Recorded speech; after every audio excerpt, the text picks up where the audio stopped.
क्या हाल चाल है भाई? ठीक है, पहले वाले के सॉल्यूशन बना लिए? फिर से एक पेज ले लो, मेरे साथ बैठो और dopa prime second proper solve करना है। पीडीएफ है तुम्हारे पास? नहीं है तो इसको देख के करो। पीडीएफ टेलीग्राम चैनल से ले लो, दोबारा डाल रहा हूं, ठीक है, वहां से ले लेना और एक बार इसको देखना ध्यान से। कॉपी का पेज ले लो, कितने ठीक बने लिख लेना और बेटा प्लीज मेहनत करो। मैं बार बार बोल रहा हूं, एग्जाम पास आ चुका है। ठीक है, स्टार्ट कर रहे हैं, आ जाओ। सबसे पहला क्वेश्चन, हाँ भाई, purified biochemical for heat killed strain क्या है? जल्दी बताओ। Purified biochemical from heat killed strain content, जो हीट किल्ड एस्ट्रेन से लिया था उसमें तीनों चीजें थी, डीएनए आरएनए प्रोटीन थी, तभी तो उन्होंने एंजाइम डाले थे, डीएनएज डाला था, आरएनएज डाला था और प्रोटीएज डाला था। और जब डीएनएज डाला था तब ट्रांसफॉर्मेशन नहीं हो रही थी। यस, बाकी केस में हो रही थी। ठीक है, which of the following inference can not be drawn, can not be drawn, है ना, कौन सा इन्फ्रेंस नहीं निकाल सकते? From experiment of Griffith, transforming principle is thermostable, transforming principle enter into cell from medium, transforming principle DNA नहीं, unknown था बेटा।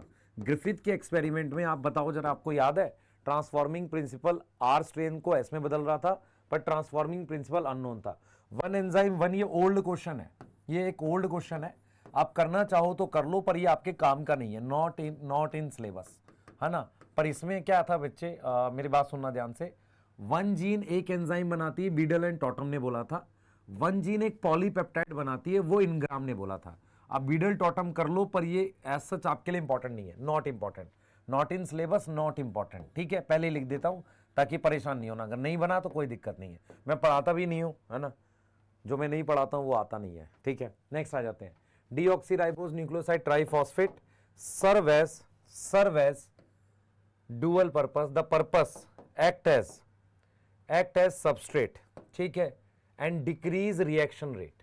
ठीक है, तो deoxyribose nucleoside triphosphate serve dual purpose, ठीक है, वो डुअल पर्पस सर्व कर रहा है, डुअल पर्पस सर्व कर रहा है, ध्यान से सुनेंगे, डुअल पर्पस सर्व कर रहा है, act as substrate and decrease reaction rate, ठीक है, प्रोवाइड, डिक्रीज नहीं होगा इंक्रीज होगा, provide energy for polymerization and act as substrate, ये हो सकता है। डिक्रीज रिएक्शन रेट नहीं होता बेटा, आरएनए प्राइमर नहीं। तो ये क्या है? डीएनटीपी है, ये दो काम करता है, एक तो ये सबस्ट्रेट की तरह काम करता है, दूसरा ये एनर्जी भी देता है। ठीक है ना, पॉलीमराइजेशन के लिए एनर्जी देता है और सबस्ट्रेट की तरह काम करता है। नेक्स्ट आ जाओ, ब्लेंडिंग एक्सपेरिमेंट में क्या था बेटा? सबसे पहले क्या था? इन्फेक्शन, फिर ब्लेंडिंग, फिर साइंटिफिकेशन। ये पूछ भी सकता है कि क्या सीक्वेंस है, इन्फेक्शन, ब्लेंडिंग, साइंटिफिकेशन। किसका एक्सपेरिमेंट है ब्लेंडिंग? हर्षे-चेज का। किस ईयर में था? 1952 में। बाकी सारी बातें भी याद रखनी है। क्या लिया था? P35 नहीं, P32। तो रेडियो आइसोटोप जो प्रोटीन में जाता है, सल्फर जाता है, सल्फर कौन सा? S35 जाता है। ध्यान रखना 32 ना लिखा हो क्वेश्चन में, ध्यान से पढ़ना हमें, 6 का फर्स्ट। इन हर्षे-चेज एक्सपेरिमेंट बैक्टीरियोफाज जो है रेडियो लेवल है, after radio activity appear in. भाई देखो, रेडियो एक्टिव सल्फर प्रोटीन में था, वो सुपरनेटेंट में मिला है, तो ये गलत हो गया। रेडियो एक्टिव फॉस्फोरस सुपरनेटेंट में नहीं, पैलेट में मिला था। Radio active sulphur in supernatant, ये हो सकता है। Radio active phosphorus in pellet, after centrifugation radio activity. अच्छा, मैंने प्रोटीन लिए भाई, प्रोटीन लिए, तो सल्फर मुझे कहां मिलेगा? सुपरनेटेंट में। प्रोटीन लिए ना तो सुपरनेटेंट में मिलेगा।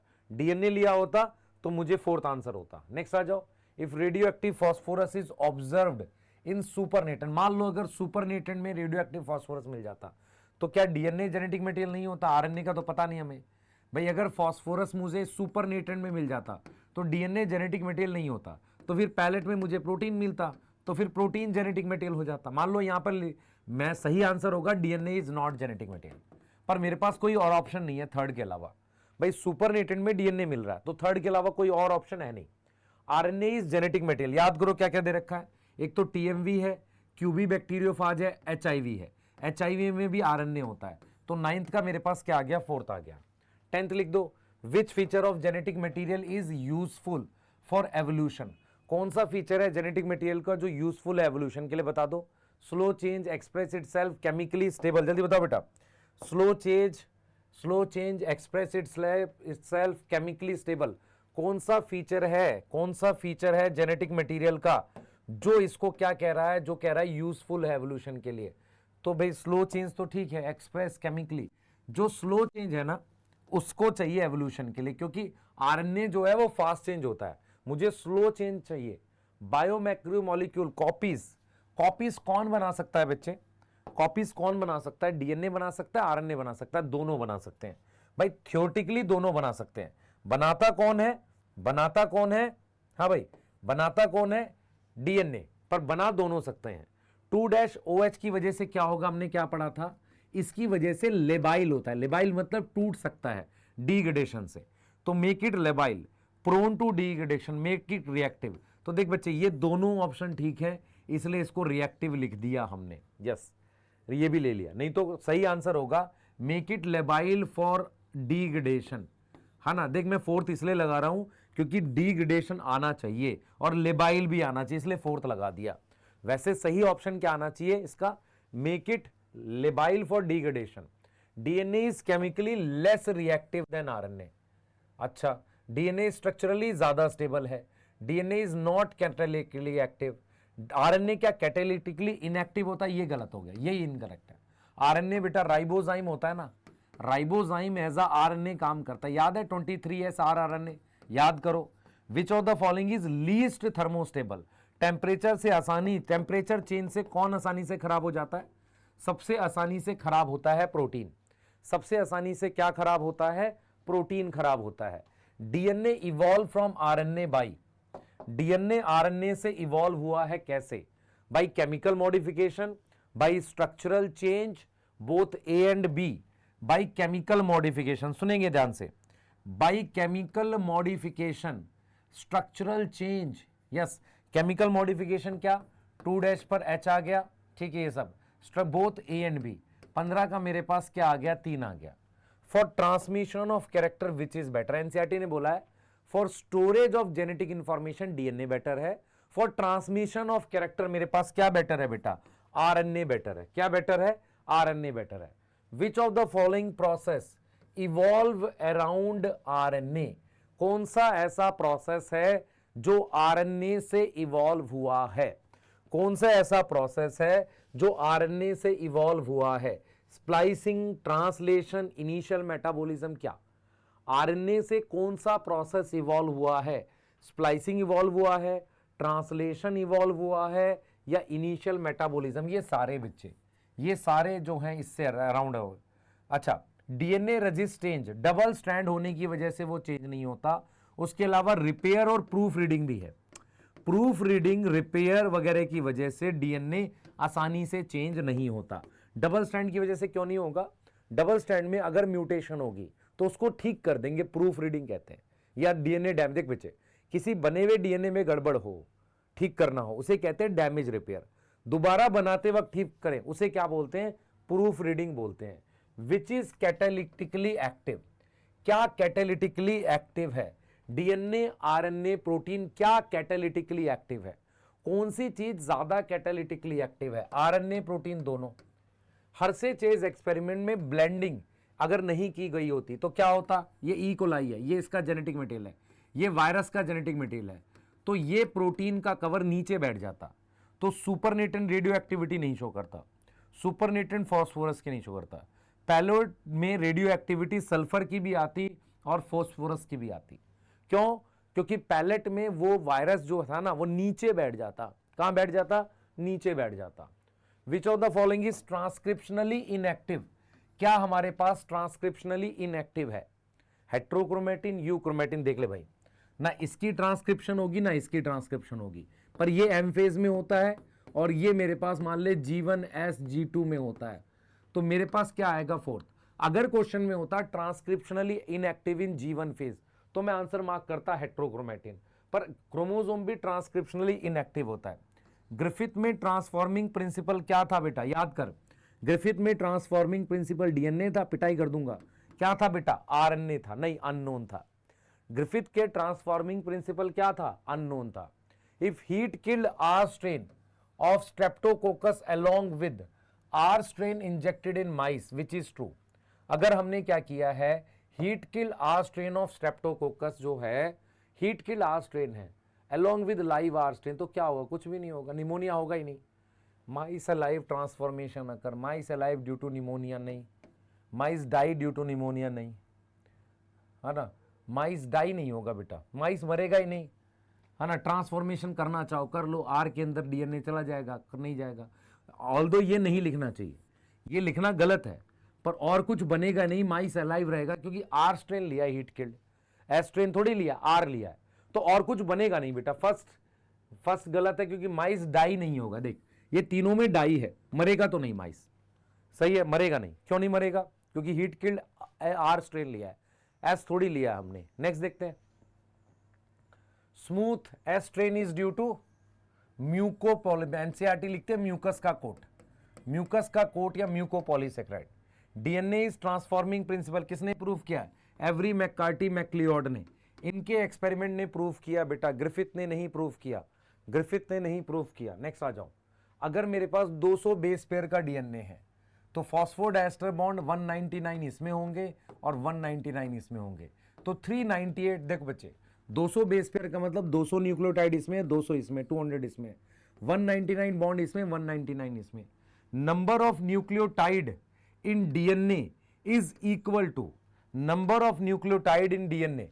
डीएनए में कितने न्यूक्लियोटाइड होते हैं बेटा? वो नंबर बराबर में होता है नाइट्रोजिनस बेस के बराबर होता है, ठीक है भाई। न्यूक्लियोटाइड n होते हैं, ये आता है n-1, इसका हमें पता नहीं। हाइड्रोजन बॉन्ड का नहीं पता चलता जब तक आपको नाइट्रोजिनस बेस सामने वाले ना पता हो।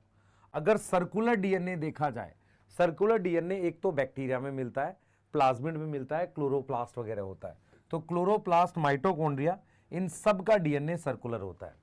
डीएनए के सेकेंडरी स्ट्रक्चर का मतलब होता है डबल स्ट्रैंड। ये डिपेंड करता है हाइड्रोजन बॉन्ड पर, कितना ज्यादा जीसी कंटेंट है, यस और नो। और फॉस्फोडाइस्टर बॉन्ड पे स्टेबिलिटी।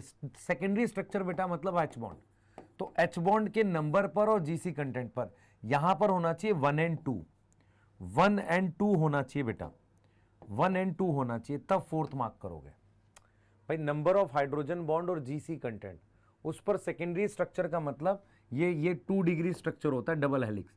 तो डबल हेलिक्स में क्या है? हाइड्रोजन बॉन्ड होते हैं, तो नंबर ऑफ हाइड्रोजन बॉन्ड और नंबर ऑफ जीसी कंटेंट पर उसकी स्टेबिलिटी निर्भर करती है। आगे आ जाओ, डैश प्रपोज सेंट्रल डोगमा किसने दिया था बेटा? क्रिक ने दिया था, क्रिक ने दिया था सेंट्रल डोगमा। सेंट्रल डोगमा क्या बोलता है? डीएनए से आरएनए, आरएनए से हम क्या बनाते हैं? प्रोटीन, यस ठीक है। आगे आ जाओ, सेंट्रल डोगमा क्या है? DNA to mRNA then to protein, RNA to DNA नहीं, आरएनए टू आरएनए नहीं, डीएनए टू आरएनए। देखो यहां आरएनए लिखा है या एमआरएनए लिखा है, ज्यादा सही क्या है? MRNA. Transcription and DNA replication में कॉमन क्या है? Final product. ट्रांसक्रिप्शन में क्या बनेगा? आरएनए, डीएनए रेप्लिकेशन में डीएनए बनता है, सबसेट इसमें डीएनटीपी है। टेम्पलेट, ट्रांसक्रिप्शन में टेम्पलेट डीएनए होता है और डीएनए रेप्लिकेशन में डीएनए होता है, इसलिए आंसर क्या आएगा? 3। ट्रांसक्रिप्शन में डीएनए से आरएनए बनाते हैं और इसमें भी टेम्पलेट क्या होगा? रेप्लिकेशन में डीएनए होगा।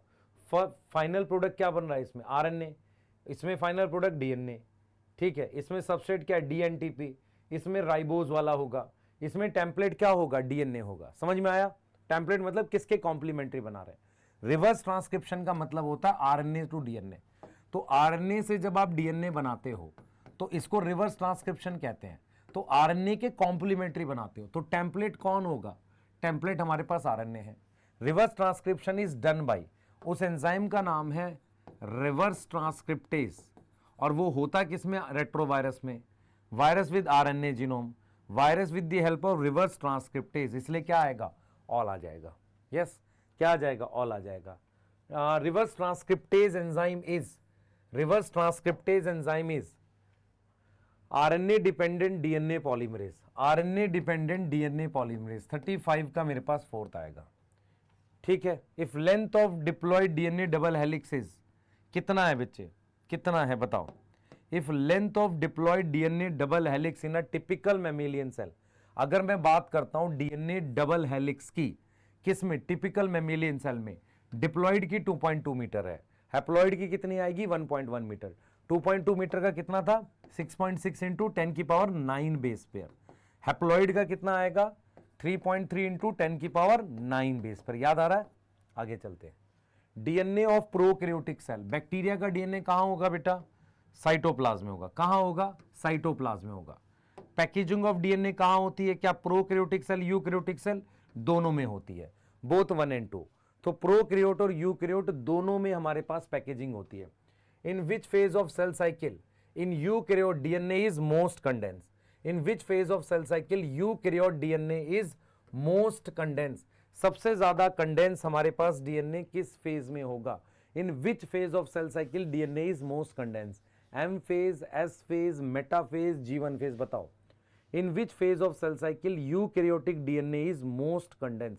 तो सबसे ज्यादा कंडेंस मेरे पास किस में होगा? मेटाफेज में होगा। विच of the following is most condense form of DNA? Most condense form of DNA हमारे पास क्या है? यूक्रोमेटिन, हेट्रोक्रोमेटिन, ये है बेटा। सबसे ज्यादा कंडेंस फॉर्म क्या है? फोर्थ, है ना? कौन सी होगी? फोर्थ। देख ये देख, सबसे खुला हुआ डीएनए है ना, उसके बाद आएगा यू, उसके बाद आएगा हेट्रो, उसके बाद आएगा ये। डीएनए रेप्लिकेशन सेमी कंजर्वेटिव सबसे पहले किसमें प्रूफ हुआ था? ई कोलाई में। किसने प्रूफ किया था? 1958 में मेसलसन स्टाहल ने। DNA replication Okazaki fragments are used to elongate. देख बच्चे ध्यान से, ओकाजाकी फ्रेगमेंट हमारे पास, देख ये रेप्लिकेशन फॉर्क है, ये ओरिजिन है। तो ओकाजाकी फ्रेगमेंट किसकी तरफ कर रहा है? ओकाजाकी फ्रेगमेंट जो है वो लैगिंग या लीडिंग? एक तो सबसे पहले लैगिंग स्टैंड पर होता है। किसकी तरफ होता है? ओरिजिन की तरफ। तो रेप्लिकेशन फॉर की है, इसके अवे होता है। तो अवे फ्रॉम टुवर्ड्स होगा, रेप्लिकेशन फॉर लैगिंग पे होगा, लैगिंग पर होगा, ये रहा लैगिंग, और अवे फ्रॉम होगा कहां से? Replication for. खुद से सोचो बच्चे, ये हमारे पास ये है और इस पर ओकाजाकी फ्रेगमेंट है, यहां पे ओरिजिन है, ये रेप्लिकेशन फॉर्क थी, तो इसके अवे होगा, टुवर्ड्स ओरिजिन होगा, इसलिए आंसर क्या आएगा? फोर्थ आएगा। ठीक है, नेक्स्ट आ जाते हैं। N15 N14 use in Meselson Stahl experiment. क्या है बेटा? क्या है? N14 is radio active and कोई रेडियो एक्टिव नहीं है, दोनों लाइट नहीं है। N14 की डेंसिटी का फर्क है बेटा। देखो हमारे पास आपको समझना पड़ेगा, आइसोटोप दो प्रकार के होते हैं। एक होते हैं रेडियो एक्टिव वाले, जैसे कि हमने पढ़ा था रेडियो एक्टिव वाले P32 रेडियो एक्टिव है। दूसरा एक होते हैं हैवी, तो हैवी में आएगा मेरे पास N15। तो एक हैवी आइसोटोप होते हैं, दूसरा रेडियो एक्टिव। तो ये वाले क्या थे? इसकी डेंसिटी कम थी, किसके कंपैरिजन में? N15 के कंपैरिजन में। तो आइसोटोप दो प्रकार के होते हैं, एक रेडियो एक्टिव वाले होते हैं जो हमने P32 S35 पढ़ा था, और एक हैवी वाले होते हैं, ये नॉन रेडियो एक्टिव होते हैं पर होते आइसोटोप ही है N15। Meselson Stahl experiment on vicia faba क्यों करा था? करेक्ट पूछा है, ये गलत है। DNA replication is semi conservative was proposed by first then it's experimental proof. ये ठीक लग रहा है, पहले प्रपोज किया था फिर एक्सपेरिमेंटल प्रूफ आया था। DNA in chromosome also replicate by experiment on vicia faba, ये ठीक है। अच्छा, Meselson Stahl experiment and vicia faba वाला एक्सपेरिमेंट सेम ईयर में हुआ था। अच्छा ये ठीक है, दोनों 1958 में हुए थे, सही है। ये सेमी कंजर्वेटिव, ये भी ठीक है। और क्रोमोसोम वाली बात अगर आप चेक करोगे विक्सिया फाबा में लिखी हुई है, इसलिए आंसर इसका 44 का क्या आएगा? फोर्थ आएगा। नेक्स्ट आ जाओ। मेसलसन स्टाल एक्सपेरिमेंट में 4 जनरेशन के बाद पूछा है, तो नंबर ऑफ लाइट डीएनए पूछ रहा है। लाइट डीएनए होगा if start with 1 cell with heavy. तो देखते हैं, एक सेल है, 2 4 8, कितनी जनरेशन? 16। कितनी जनरेशन लिखी है? 4 जनरेशन, 1 2 3 4। अब 16 सेल में से 2 सेल हमारे पास एन हाइब्रिड है, तो इसका मतलब अगर आपसे पूछा जाए 2/16 मतलब 1/8 हाइब्रिड है। 1/8 का मतलब कितना हुआ? 12.5% हाइब्रिड है। तो कितने सेल आ जाएंगे? 14 आ जाएंगे ना। 14 हमारे पास कैसे हो गए? लाइट। तो लाइट कितने आ जाएंगे? 14 आ जाएंगे। आप खुद देख लो, 1 2 3 4 जनरेशन, एक सेल से चालू किया और N14 सोर्स पे ग्रो कर रहे हैं। ठीक है, क्लियर है? N14 सोर्स पे ग्रो कर रहे हैं। कितनी जनरेशन तक? 4। 80 मिनट के बाद ये आएगा भाई, 2 सेल ये रहेंगे और 14 सेल ये रहेंगे, टोटल 16 में से ही आएगा। नेक्स्ट आ जाओ। If generation of E coli is 20 minute and if we start with 16 number of E coli cell having light DNA and grow it on heavy nitrogen 80 minute, calculate the cell having hybrid. देख बच्चे मैं कैसे कर रहा हूं, ध्यान सुन। सबसे पहले जनरेशन टाइम 20 मिनट दे रखा है, मैंने 16 सेल से स्टार्ट किया है। ठीक है, having light DNA, the number of E coli में कितने हैं, लाइट डीएनए है इसके पास, and grow it on heavy, N15 पे ग्रो कर रहे हैं 80 मिनट तक, तो मेरे पास 32 आ जाएंगे, 32 का डबल 64 और 64 का 128 और 128 का 256, कितनी जनरेशन, 1 2 3 4 जनरेशन में ये आ गया। अब अगर आप ध्यान से देखो हाइब्रिड कितने होंगे 32, इनमें से 32 माइनस कर दो, 32 माइनस करने में इसमें आ गया 4, 5 में से 3 गया 2, अच्छा 2, 2 2 4 आ रहा है, क्या लिखना है हमने, 32 माइनस करना चाह, क्या पूछा क्या है, calculate the cell having hybrid, अच्छा हाइब्रिड तो 32 आएगा बेटा, हाइब्रिड ये वाला आएगा ना, मैंने कुछ और निकाल रहा था, मैं निकाल रहा था लाइट, सॉरी हैवी। देख बच्चे ये एक्सपेरिमेंट मिचेल्सन स्टाल का नहीं, एक दिया हुआ है तुम्हें कि एक सेल है जिसमें लाइट डीएनए है, उसको हैवी सोर्स पे ग्रो कर रहे हैं, कितनी बार, 4 बार, ठीक है, तो हाइब्रिड 16 सेल से चालू किया, तो हाइब्रिड नेक्स्ट जनरेशन में आ जाता है, 32 हाइब्रिड है, तो 32 मेरे पास हाइब्रिड आ गया, ठीक है। अब ये बात कर रहा है मिचेल्सन स्टाल की, percentage of hybrid DNA 5 generation, देख एक के बाद मेरे पास सबसे पहले यहां पर ये था, उसके बाद ये आए, उसके बाद ये आया, इसके बाद ऐसे, कितनी जनरेशन देखनी है मुझे, बस ये बताओ मुझे, 1 2 3 4 5 जनरेशन देखनी है, ठीक है। यहाँ 100% हाइब्रिड था, यहाँ 50% था, यहाँ 25% था, यहाँ 12.5% था, यहाँ 6.25% है। आप देख रहे हो हाइब्रिड जो है कितना आ जाएगा, 5 जनरेशन के बाद 6.25 आएगा, हाइब्रिड हाफ होता जाता ना, सेकेंड जनरेशन में होता है। If we obtain 12 cell hybrid DNA after growing E coli for 5 generation on N14 source, मेरे पास कह रहा है कि मान लो मैंने कितने से भी स्टार्ट किया, लेकिन मेरे पास 5 जनरेशन के बाद, ध्यान से सुनेंगे, 5 जनरेशन के बाद 1 2 3 4 5 जनरेशन के बाद मेरे पास कितने हाइब्रिड सेल हैं, 12 हाइब्रिड है, तो इसका मतलब 12 तो हमेशा ही रहे होंगे, यहां पर 6 सेल से चालू किया होगा, इसलिए यहां पर 12 हाइब्रिड आए होंगे, यस और नो, फिर यहाँ 24 आ गए, 48 आ गए, फिर 96 आ गए, फिर इसका डबल कर लो, लेकिन हाइब्रिड सेल अगर 12 हैं लास्ट तक, तो स्टार्ट किससे किया होगा, 6 से किया होगा। If we obtain 20 cell with hybrid DNA after growing 50 generation तक N14 सोर्स पे, then how many cell initially, भाई 20 सेल हाइब्रिड फर्स्ट जनरेशन के बाद ही आ जाते हैं, तो इनिशियली कितने सेल रहे होंगे, 10, ऐसे ही तो करोगे, इनिशियली कितने रहे होंगे बेटा हमारे पास, इनिशियली कितने रहे होंगे हमारे पास, इनिशियली रहे होंगे 10, यस, इनिशियली कितने रहे होंगे, 10 रहे होंगे, ठीक है। अब लगा दो यहां पे कहानी, in a culture plate N14 source was present after 80 minute 20 bacteria was hybrid, how many bacteria is present in culture plate, बताओ, हमारे पास क्या है, N14 सोर्स प्रेजेंट है, N14 क्या है हमारे पास, सोर्स प्रेजेंट है, आफ्टर 80 मिनट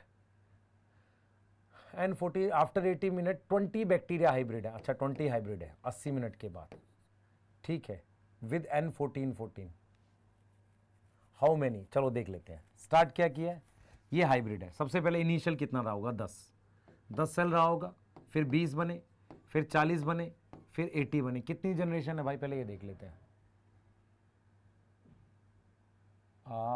80 मिनट है, 4 जनरेशन है, 1 2 3 4 160 सेल है, उसमें से 20 हाइब्रिड है, 20 क्या है, हाइब्रिड, तो लाइट कितने होंगे, 20 माइनस कर दो 140, देख बच्चे 10 सेल ये लाइट, ये हैवी थे, दिस इज हैवी, हाइब्रिड कितने आ गए 20, 40 में से 20 हाइब्रिड 20 लाइट, 80 में से 20 हाइब्रिड और 60 लाइट, 160 में से 20 हाइब्रिड, बाकी के बचे हुए लाइट, कितने बच गए 140।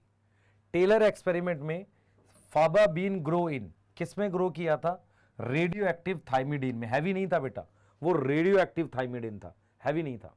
विच of the following is not true, DNA polymerase, हाँ भाई डीएनए पॉलीमरेज किस डायरेक्शन में पॉलीमराइज करता है, 5' to 3' डायरेक्शन में पॉलीमराइज करता है, उसका टेम्पलेट क्या होता है, ये डीएनए होता है, सही है, ये ठीक है। प्रोडक्ट क्या बनती है, डीएनए की चेन बनती है। क्या वो नया न्यूक्लियोटाइड, इधर देख बेटा कि ये 5' है, ये 3' है, क्या वो नया न्यूक्लियोटाइड यहां ऐड कर सकता, नहीं कर सकता, वो यहां ऐड करेगा, तो वो नया न्यूक्लियोटाइड यहां ऐड करेगा। क्लियर हो गया? अब आ जाओ, which of the following can be substrate DNA, which of the following can be substrate DNA polymerase. क्या भाई सबस्ट्रेट डीएनए पॉलीमरेज के लिए देखो यू तो हो नहीं सकता, ठीक है, देखो सबस्ट्रेट हमेशा टीपी होगा, ट्राइफॉस्फेट होगा, तो यहां सीटीपी दे रखा है, बाकी डाइफॉस्फेट और मोनोफॉस्फेट सबस्ट्रेट नहीं है, ट्राइफॉस्फेट होगा। और यू वाला नहीं हो सकता क्योंकि ये यूरेसिल है, ये डीएनए में नहीं होता। तो 53 का मेरे पास क्या आ गया, फोर्थ आ गया। ये दोनों क्यों नहीं हो सकते, इसमें मोनो और इसमें डाई है, 3 फॉस्फेट वाला सबस्ट्रेट होगा बेटा, टीटीपी, सीटीपी, जीटीपी और एटीपी हो सकता है, और डीऑक्सीराइबोज शुगर होनी चाहिए। विच of the enzyme not require in DNA replication, DNA polymerase primase है, यस, लाइगेज चाहिए, एंडोन्यूक्लियस नहीं चाहिए होता, डीएनए डिपेंडेंट डीएनए पॉलीमरेज चाहिए। एंडोन्यूक्लियस तो बेटा रिस्ट्रिक्शन एंजाइम है, वो थोड़ी चाहिए हमें। Which is correct about enzyme which produce primer, primer बनाने वाले एक एंजाइम कौन सा है, प्राइमेज है, यस, ठीक है। It form primer on both strand, सही बात है, सही बात है। It is DNA dependent RNA polymerase, हाँ, प्राइमेज बेसिकली क्या है, एक तरह का आरएनए पॉलीमरेज है क्योंकि आरएनए का पीस बना रहा है। It also known as primase, and उसका सबस्ट्रेट तो यही होगा भाई, उसका सबस्ट्रेट न्यूक्लियोसाइड ट्राइफॉस्फेट ही होगा, डीऑक्सी थोड़ी जोड़ेगा वो भाई, आरएनए का प्राइमर बनाने के लिए उसका सबस्ट्रेट भी उसके हिसाब से होगा। तो ये सारी बातें ठीक है। हम क्या बात कर रहे हैं बच्चे, हम कह रहे हैं कि जैसे मेरे पास ये डीएनए का स्ट्रैंड है, तो प्राइमर जो है वो ये बना और यहां बना, तो दोनों स्ट्रैंड पर बनेगा। प्राइमर जो है उसमें डीऑक्सी वाली शुगर थोड़ी होगी, वो तो राइबोज वाली शुगर होगी, प्राइमर है ना ये, और उसको बनाने वाले एंजाइम का नाम प्राइमेज है, वो एक तरह का आरएनए पॉलीमरेज है। प्राइमर सिंथेसिस की डायरेक्शन 5' to 3' है, किस पे है बेटा, लीडिंग पे है और लैगिंग पे है। लीडिंग और लैगिंग पर मेरे पास क्या डायरेक्शन है, 5' से 3' डायरेक्शन है। क्या डायरेक्शन है, 5' से 3' डायरेक्शन है। DNA dependent polymerase always polymerize in 5' to 3' direction. DNA dependent DNA polymerase हमेशा 5' से 3' डायरेक्शन में पॉलीमराइज करता है, 5' to 3' डायरेक्शन में क्या करता है, पॉलीमराइज करता है। क्या नाम है इसका, डीएनए डिपेंडेंट डीएनए पॉलीमरेज नाम है। डीएनए डिपेंडेंट डीएनए पॉलीमरेज हमेशा 5' to 3' डायरेक्शन में पॉलीमराइज करता है। क्या यहां तक समझ में आ रही है? Leading strand show DNA replication in 5' to 3' direction. ध्यान सुनेंगे, leads DNA dependent DNA polymerase always polymerize, ठीक है। प्राइमर सिंथेसिस 5 से 3 होगी लीडिंग लैगिंग पे। Leading strand show DNA replication 5' to 3', lagging नहीं बेटा, दोनों में एक ही होगी भाई। अगर मैं आपसे पूछूं, ध्यान सुनेंगे, ये मेरे पास 5' है, ये 3' है, ये लीडिंग स्ट्रैंड है, तो क्या इसमें 5 से 3 हो रही है? हाँ, लैगिंग में भी तो 5 से 3 ही हो रही है। आप ये कह सकते हो कि लैगिंग का टेम्पलेट 3 से 5 है, लीडिंग का टेम्पलेट यहाँ 3 से 5, मतलब आप यहां से देखेंगे इधर से तो 5 से 3 टेम्पलेट किसका है, लैगिंग स्ट्रैंड का, 3 से 5 लीडिंग का है, ये बोल सकते हो। पर डीएनए रेप्लिकेशन दोनों में एक ही डायरेक्शन में होती है, 5 से 3।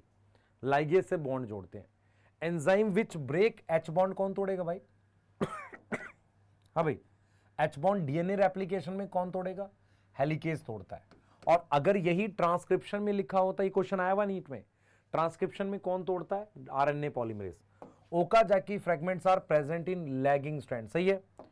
ओकाजाकी फ्रेगमेंट कहां प्रेजेंट है? लैगिंग स्ट्रैंड में। ओकाजाकी फ्रेगमेंट कहां प्रेजेंट है? लैगिंग स्ट्रैंड में प्रेजेंट है, ध्यान देंगे। ओकाजाकी फ्रेगमेंट कहां प्रेजेंट है बेटा? लैगिंग स्ट्रैंड में प्रेजेंट है। ओकाजाकी कहां प्रेजेंट है? लैगिंग स्ट्रैंड में प्रेजेंट है। Okazaki fragment are joined by ligase on leading strand, repeated primer synthesis. ध्यान दे सकेंगे, देखो ओकाजाकी फ्रेगमेंट कहां प्रेजेंट है? कहां प्रेजेंट है? लैगिंग स्ट्रैंड पे, उसको ज्वाइन करेगा लाइगेज। लीडिंग स्ट्रैंड रिपीटेड नहीं, लीडिंग पे क्यों बनाओगे, लैगिंग पे बनाते हैं, ठीक है। रेप्लिकॉन बेटा, प्रोकैरियोट में कितने रेप्लिकॉन होते हैं? एक ही। प्रोकैरियोट का डीएनए ऐसे सर्कुलर होता है, पूरा का पूरा डीएनए एक रेप्लिकॉन होता है। Which of the following not present in replicon? Replicon पे मेरे पास एक ओरिजिन होता है और दोनों तरफ टर्मिनस होता है, और मेरे पास 2 रेप्लिकेशन फॉर्क होती हैं, ऐसे ऐसे। क्लियर है? 2 रेप्लिकेशन फॉर्क होती है, सिंगल नहीं आती, 2 आती है। Replication fork move away from origin. मेरी बात सुनो ध्यान से, आपको ये समझना पड़ेगा। जैसे मान लो मेरे पास, इसको थोड़ा साइड कर दे डायग्राम को, चलो कर दिया हमने। देखो मेरी बात सुनना ध्यान से, आपके पास ये डीएनए है, ध्यान सुनेंगे, ये डीएनए है, अब मेरे पास ये डीएनए है। पहले रेप्लिकेशन फॉर्क ये थी, अब रेप्लिकेशन फॉर्क ये है, ये ओरिजिन है। तो एक तरीके से रेप्लिकेशन फॉर्क अवे मूव कर रही है ओरिजिन से, पहले ये थी पास में थी अब दूर है। Replication fork move towards terminus, ये भी ठीक है। Lagging strand DNA replication away, अब लैगिंग स्ट्रैंड वो है जिसमें डीएनए रेप्लिकेशन, मान लो यहां 5 लिखते हैं 3, लैगिंग स्ट्रैंड में रेप्लिकेशन फॉर्क से अवे हो रही है। लीडिंग स्ट्रैंड में अवे नहीं होती, लीडिंग स्ट्रैंड में ये रेप्लिकेशन फॉर्क की तरफ होती है, ये लीडिंग है बेटा, लीडिंग में उसकी तरफ होती है। तो आंसर क्या आएगा? फोर्थ आएगा। आंसर क्या आएगा? फोर्थ आएगा। बहुत प्यारा क्वेश्चन है ये, मैंने बनाया, प्यारा होगा ही भाई। Which is correct about primase, which is correct about primase, ठीक है, which is correct about primase? It is DNA polymerase, it is RNA polymerase, it is DNA dependent RNA polymerase. करो भाई, it is DNA polymerase, it is RNA polymerase, it is, हाँ भाई primase क्या है? What is primase? It is DNA polymerase, it is RNA polymerase, it is DNA primase, RNA polymerase और DNA dependent RNA polymerase है। तो ये तो गलत हो गया, यहां पे आंसर होना चाहिए 2 और 3। आंसर में क्या आएगा? बोथ 2 और 3। करेक्शन है यहां पे। डीएनए रेप्लिकेशन ट्रांसक्रिप्शन से कैसे अलग है? डायरेक्शन दोनों की 5 से 3 होती है, दोनों को टेम्पलेट चाहिए, अलग नहीं है। न्यूक्लियोसाइड ट्राइफॉस्फेट इज सबस्ट्रेट, दोनों में ओरिजिन चाहिए। न्यूक्लियोसाइड ट्राइफॉस्फेट इज सबस्ट्रेट, भाई एक में डीएनटीपी है और एक में एनटीपी है। चलो अगर इसको करेक्ट मान भी ले, चलो एनटीपी दोनों में है, ओरिजिन नहीं चाहिए होता बेटा, एक में प्रमोटर चाहिए, दूसरे में ओरिजिन चाहिए, दो अलग अलग बातें हैं ये। तो मेरे हिसाब से फोर्थ ज्यादा इनकरेक्ट है। हेलिकेज हाइड्रोजन बॉन्ड तोड़ता है, सिंगल स्ट्रैंड रखता है, negative link single strand nucleotide with polynucleotide. देखो लाइगेज क्या काम करता है, आपके पास ये ओकाजाकी फ्रेगमेंट थे, इनका ये 5 था 3 था, ये 5 था 3 था। अब मैं इस चेन को आगे बढ़ा देता हूं, तो यहां पर आ जाता है 3, तो इस 3 और 5 के बीच में, तो ये एक चेन है, ये दूसरी चेन है, दो चेन के बीच में बॉन्ड बनाता है, न्यूक्लियोटाइड को नहीं जोड़ता, सिंगल न्यूक्लियोटाइड को नहीं जोड़ता, चेन को जोड़ता है बेटा। तो मेरे पास फोर्थ आंसर आएगा, ये फोर्थ आएगा। Replicon of prokaryote is smaller than eukaryotic replicon. Prokaryote का रेप्लिकॉन यूकैरियोट के रेप्लिकॉन से क्या होता है? छोटा होता है। ध्यान सुनेंगे, replicon of prokaryote is smaller then, ध्यान सुनेंगे, replicon of prokaryote is smaller then, नहीं बड़ा होगा बच्चे, ये गलत होगा क्योंकि प्रोकैरियोट में फास्ट डीएनए रेप्लिकेशन होती है। यूकैरियोट में रेप्लिकॉन का नंबर इज मोर देन 1, ये ठीक है। All replicon start replication once in a cell cycle, ठीक है। DNA replication of prokaryote is slower, ये गलत हो गया। Replicon of prokaryote is smaller than eukaryotic replicon, मेरे को इसमें दो गलत दिख रहे हैं, दो correct. All replicon start replication together यहां पे करेंगे तो ये गलत हो जाएगा। एक्चुअल में ये क्या कह रहा है बेटा? ये कह रहा है कि जब हम बात करते हैं एस फेज की, सारे रेप्लिकॉन पे एक साथ डीएनए रेप्लिकेशन स्टार्ट नहीं होती, ये गलत है। यूकैरियोट में नंबर ऑफ रेप्लिकॉन ज्यादा होते हैं, एस फेज में एक साथ सब में रेप्लिकेशन स्टार्ट नहीं होती। क्लियर है? आगे आ जाते हैं। If one replication fork have total number of Okazaki fragment 10 दे रखे हैं, 10, then total number of primer replicon में कितने बने? सुन ध्यान से, क्वेश्चन ये कह रहा है कि यहां पर मेरे पास टोटल ओकाजाकी फ्रेगमेंट 10 थे, ये 10 थे, ठीक है। तो प्राइमर कितने बने होंगे यहां पर? सर यहां पर 10 प्राइमर बने होंगे, एक यहां बना होगा, इसका जस्ट अपोजिट इसमें भी तो चलेगा, इसमें भी तो यही चलेगा, 10 यहां होंगे, एक यहां होगा, तो टोटल कितने आ गए? 22 आ गए। टोटल कितने आ गए? 22 आ गए। देख लो, आ जाओ।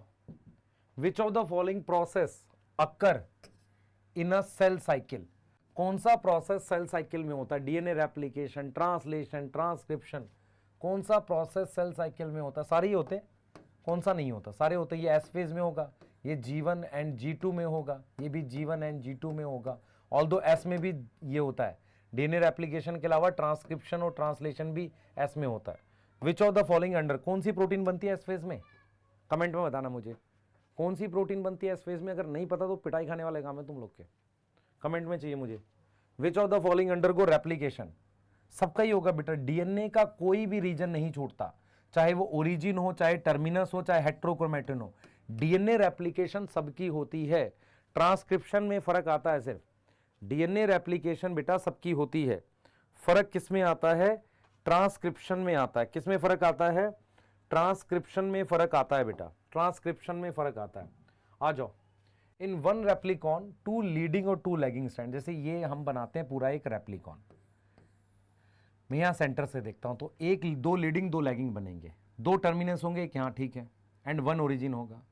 2 रेप्लिकेशन फॉर्क, ठीक है, जो मूव करेगी, देख बच्चे, रेप्लिकेशन फॉर्क यहां बनी, फिर वो यहां जाएगी, फिर यहां जाएगी, ऐसे यहां मूव कर रही है ओरिजिन से दोनों तरफ, सारे ट्रू है।